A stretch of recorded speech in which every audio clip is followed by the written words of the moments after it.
আজকের দিনে বাচ্চাদের ভবিষ্যৎ পরিকল্পনা একটি চ্যালেঞ্জ হতে পারে। দিন দিন শিক্ষা, স্বাস্থ্য এবং জীবনযাপনের খরচ বেড়ে যাচ্ছে। আপনি কি নিশ্চিত যে আপনি আপনার সন্তানের ভবিষ্যৎ সুরক্ষিত করার জন্য সঠিক পদক্ষেপ নিচ্ছেন?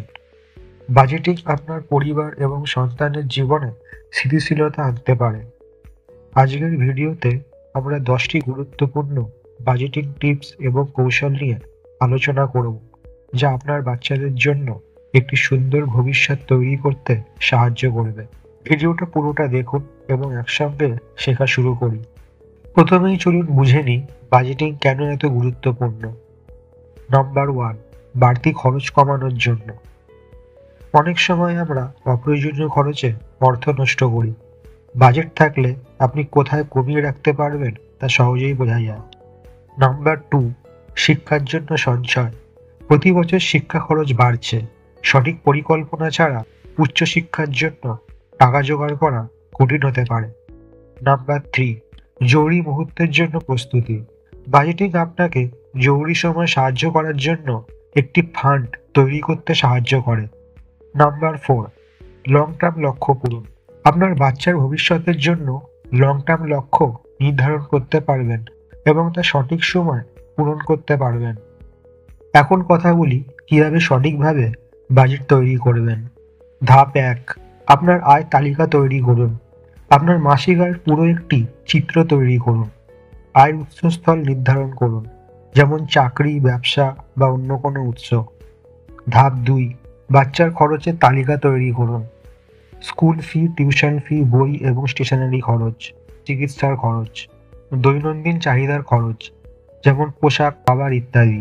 ধাপ 3, চাহিদা ও প্রয়োজন আলাদা করুন।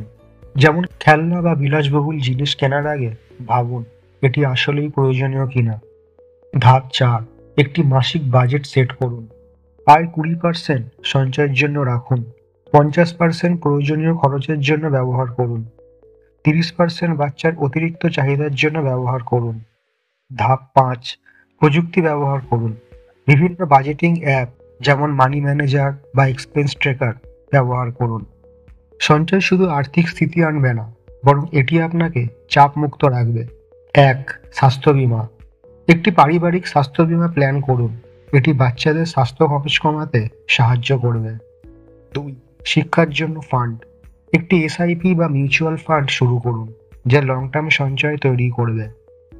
যদি প্রতি মাসে 5,000 বিনিয়োগ করেন, 15 বছরে এটি একটি বড় ফান্ডে পরিণত হবে। 3, জরুরি ফান্ড। একটি আলাদা জরুরি ফান্ড তৈরি করুন। এই ফান্ড শুধুমাত্র বাচ্চার স্বাস্থ্য বা শিক্ষার জন্য ব্যবহার করবেন। 4, দৈনন্দিন খরচ কমানোর জন্য টিপস। অনলাইন ডিসকাউন্ট ব্যবহার করুন। মাসিক বাজেট মেনে চলুন। অপ্রয়োজনীয় বিলাসিতা কমান। বাচ্চাদের ছোট থেকেই অর্থ ব্যবস্থাপনা শেখানো অত্যন্ত জরুরি। সঞ্চয়ের অভ্যাস তৈরি করুন। বাচ্চাকে একটি পিগি ব্যাংক দিন এবং মাসে একটি নির্দিষ্ট পরিমাণ জমা করতে বলুন। উদাহরণ তৈরি করুন। যদি তার একটি বড় খেলনা কিনতে চায়, সঞ্চয় করার গুরুত্ব বোঝান। বাচ্চাদের সাথে বাজেট নিয়ে আলোচনা করুন।